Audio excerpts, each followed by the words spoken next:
మన్యం ప్రాంతాలలో విచ్చలవిడిగా సాగు చేస్తున్న జాఫ్రా పంట. దీనినే లిప్స్టిక్ మొక్కగా పిలుస్తారు. అల్లూరి సీతారామరాజు జిల్లా రంపచోడవరం చుట్టుపక్కల ప్రాంతాలలో దాదాపు 5,000 ఎకరాలలో ఉన్న ఈ జాఫ్రా పంట అధిక దిగుబడి ఉన్నప్పటికీ సరైన గిట్టుబాటు ధర లేక రైతులు ఆవేదన వ్యక్తం చేస్తున్నారు. ఇదిలా ఉండగా ఇతర దేశాల్లో ఈ జాఫ్రా ధర కిలో 5,000 నుండి 10,000 వరకు ఉన్న నేపథ్యంలో ఈ మన్య ప్రాంతాలలో మధ్యవర్తులుగా వ్యవహరించే వ్యాపారస్తులు మాత్రం రైతుల దగ్గర నుండి సేకరించేది కిలో 200 నుండి 220 రూపాయలు మాత్రమే అంటూ సాగు చేస్తున్న రైతులు వాపోతున్నారు. దీనిని దృష్టిలో పెట్టుకుని ఐటీడీఏ అధికారులు ప్రభుత్వం ద్వారా కొనుగోలు చేస్తే సరైన మద్దతు ధర వస్తుందని రైతులు వారి గోడును వెళ్లబోస్తున్నారు. మారేడుమిల్లి గ్రామ సమీపంలో ఉన్న కుందాడ గ్రామ సర్పంచ్ అలాగే జాఫ్రా పంట సాగు చేస్తున్న రైతులతో మా వైఎన్సీ ప్రతినిధి శివాజీ ముఖాముఖి. Welcome to YNC media. నేను మీ శివాజీ. మనం చూసుకోవచ్చు, ప్రస్తుతం అల్లూరి సీతారామరాజు జిల్లాలో జాఫ్రాన్ మొక్కను అధికంగా సాగు చేయడం అయితే జరుగుతుంది. దీని పట్ల అంటే ఈ జాఫ్రాన్ మొక్కకు సంబంధించి ఏ విధంగా వస్తుంది ఏంటి అనేది పూర్తి వివరాలు మనం ఇక్కడ స్థానిక రైతు ఉన్నారు, వారిని అడిగి తెలుసుకుందాం. సార్ చెప్పండి, ఇప్పుడు ఈ జాఫ్రాన్ మొక్క ఉంది కదా, దీనికి సంబంధించి మీకు దీని విత్తనం ఎక్కడి నుంచి వస్తుంది? విత్తనం అయితే పిక్కలు తీసుకుంటామండి. పిక్కలు తీసేసి దాన్ని నర్సరీగా చేసుకొని బెడ్ వేసుకొని నర్సరీ చేసుకున్న తర్వాత దాన్ని బట్టి ఆ విత్తనాన్ని మొక్కగా నాటుకొని ఆ తర్వాత ఇలాగా మొక్క ఊడ్చుకొని జరిగేయడం జరుగుతుందండి. అంతేగాని ప్రస్తుతానికి దీని విలువ ఏంటి అనేది తెలియదండి. ప్రస్తుతానికి ఇంతకు ముందు అయితే ఇక్కడ ధరపులో నుంచి అయితే పోయిన సంవత్సరం నుంచి మనకి జరిగేది ఇంకా ఇలాగ రైతులు దీన్ని బట్టి జరుగుతుందంటే బయటి రైతులు వస్తున్నారండి. అసలు దీని గిట్టుబాటు ధర మాకు తెలియదండి.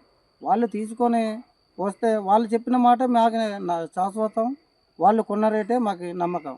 అలాగే అవుతుంది కాబట్టి మరి దీంట్లోనే మాకు ఎంత ఒకటి మేము మోసపోతున్నామో తెలుస్తుంది. ఇప్పుడు యాక్చువల్లీ మీకు ఇది మీరు బయట దళారులకి కొంతమందికి అమ్ముతూ ఉంటారు కదా, వారికి మీరు అమ్మేది ఏ విధంగా అమ్ముతారు? అంటే కిలో మీకు ఎంత పడుతుంది? కిలో మాకు పడేది అయితే అండి 220 అంటున్నారు, లేదంటే 180 రూపాయలు కూడా చెప్తున్నారండి.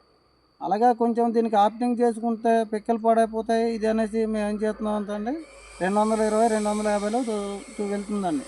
ఆ దాంట్లోకి వెళ్ళేటప్పుడులోన మళ్ళీ ధరలులో వచ్చి దానికి కాట నిమిత్తం కూడా తేడాకేసి మరి పట్టుకెళ్తున్నారండి. 2 కేజీలు వచ్చేదానికి 2.5 కేజీలు చూస్తున్నారు. ఇప్పుడు దాదాపు మీ అల్లూరు సీతారామరాజు జిల్లాలో చుట్టుపక్కల ప్రాంతాల్లో ఇది 8,000 ఎకరాల్లో ఉంటుంది. ప్రస్తుతానికి రైతులకి అయితే రైతుకి వచ్చి 4 ఎకరాలు 3 ఎకరాలు అలాగా ఇంచుమించు లేదా అయితే కనుకండి ఒక 5,000 ఎకరాలు ఉండవచ్చు ప్రస్తుతానికి. ఇక్కడే కాదు కదండి, అంతే మనకి ఇప్పుడు ఇది సోమరెడ్డిపాలెం అంటే మారేడుమిల్లి మండలం, అంతే ఇది భద్రాచలం రోడ్డు, మాది వీధి పేరు సోమరెడ్డిపాలెం అండి. కానీ ఇది చివరికి వెళ్ళేటప్పటికి ఇక్కడ నుంచి ఉత్తలూరు గ్రామం అనేది పల్లెటూరు ఒకటి ఉందండి.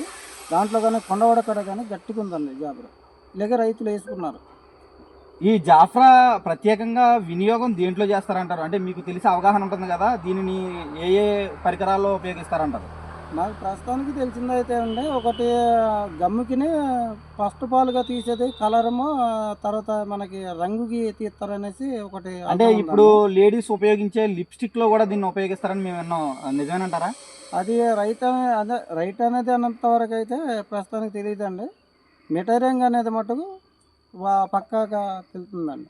అంటే ఇప్పుడు మీరు మా వైఎన్సీ ఛానల్ ద్వారా ఏం చెప్పదలుచుకున్నారంటే, మీరు స్థానికంగా ఒక రైతుగా ఉన్నారు, 2 సంవత్సరాల నుంచి మీరు ఈ జాఫ్రా పెంపకం అయితే చేస్తున్నారు, మీకు వచ్చే లాభాలు అంతంత మాత్రం ఉన్నాయి. దీని నుంచి అంటే మీకు గవర్నమెంట్ నుంచి ఏ విధమైన సహాయం కావాలి? మీకు నాకు గవర్నమెంట్ నుంచి ఏ సలహాలు కావాలంటే, ఇంతకు ముందు అయితే మనకి మీకే తెలిసి ఉంటుందండి, ఎనర్జీస్ అనేది ఒకటి ఉంది.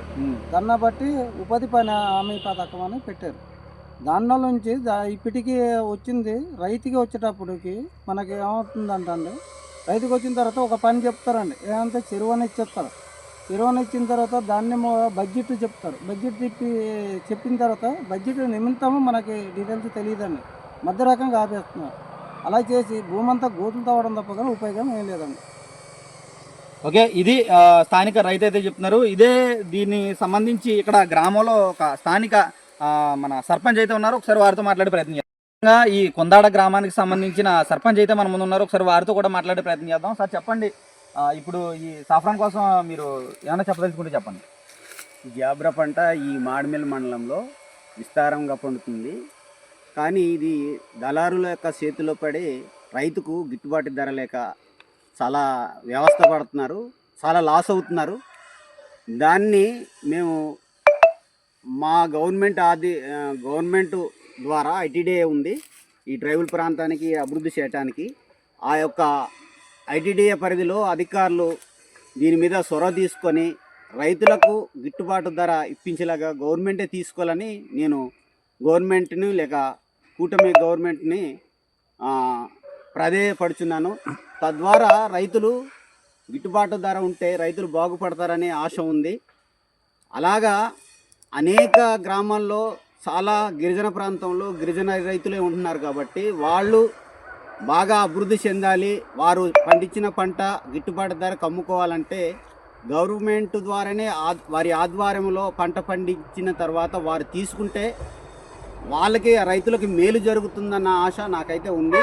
ఆ విధంగా గవర్నమెంట్ చొరవ తీసుకోవాలని దాని మీద ప్రత్యేకమైన దృష్టి పెట్టి అధికారులను కేటాయించి గిరిజన రైతులను ఈ యొక్క జాప్రా పంట ద్వారా వారు కొనుక్కొని దాని ద్వారా రైతులకు ఆదుకోవాలని మనం చేస్తున్నాం. ఇప్పుడు ఇంటర్నేషనల్ మార్కెట్లో చూసుకున్నట్లయితే దీని ఆదాయం దాదాపు 4,000 నుంచి 5,000, 10,000 వరకు కూడా పెంపొందించే అవకాశం ఉంది. కానీ మీకు అంటే 200 రూపాయలకే కిలో 250, 200, 300 ఇదే ధరలో వాళ్ళు కొనుగోలు చేయడానికి గల కారణం ఏంటంటారు?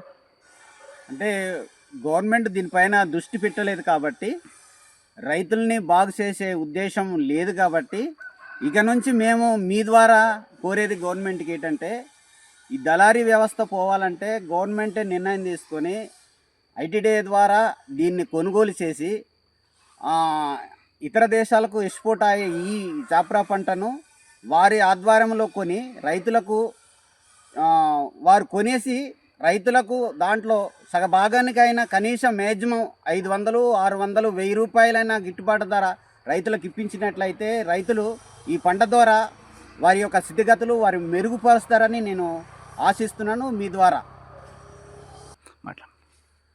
ఇప్పుడు కూటమి గవర్నమెంట్ ఆధీనంలో ఉంది, వారి యొక్క పరిపాలనలో ఉన్నాము. మాకు స్వాతంత్రం వచ్చి రమారమి 80 సంవత్సరాలు నిండి ఉన్నాయి. అయినప్పటికీ మా స్థితిగతులు మారలేదు.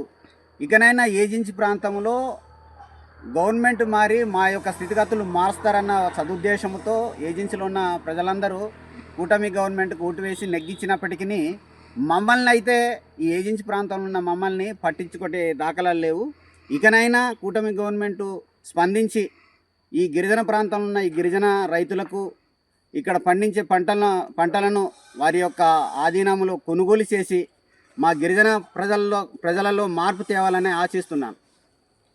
రైట్, చూశారు కదండి ఈ జాఫ్రా పంట యొక్క విధి విధానాలు అయితే గ్రామ సర్పంచ్ గారు మనకు చెప్పడం జరిగింది. చూడొచ్చు ఈ జాఫ్రాకి సంబంధించి ఈ మొక్క ఈ విధంగా ఉంటుంది.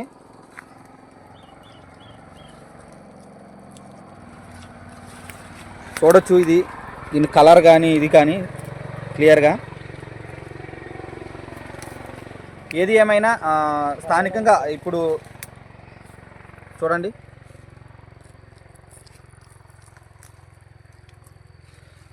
ఈ కూటమి ప్రభుత్వం మమ్మల్ని ఆదుకోవాలని, అదేవిధంగా ఈ పంటకు ఇంకా అధికంగా ఆదాయం వచ్చే విధంగా కూటమి గవర్నమెంట్ చేయాలని ఇక్కడ స్థానికులు, అదేవిధంగా రైతులు, ఈ గ్రామ సర్పంచ్ అయితే తెలియజేయడం జరుగుతుంది. చూస్తూనే ఉండండి YNC మీడియా. కెమెరామ్యాన్ అభితో మీ శివాజీ.